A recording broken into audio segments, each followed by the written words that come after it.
我第一次捐血就係16歲嗰陣嘅，咁啊細個啦，就屋企人就都捐開血嘅，咁啊跟佢哋去捐血站啦，睇佢哋捐血，睇下咧都自己想捐埋一份。大學1年級嗰個暑假，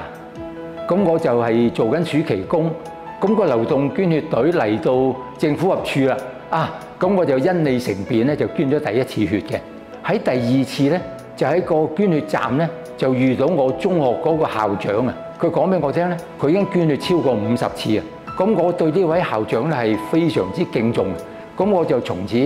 就決定咗咧，我就會恆常捐血。咁啊2個禮拜見一次班姑娘，見下都係嗰班姑娘咧，咁啊開始熟絡，之後你都會想定期會去捐嘅咧。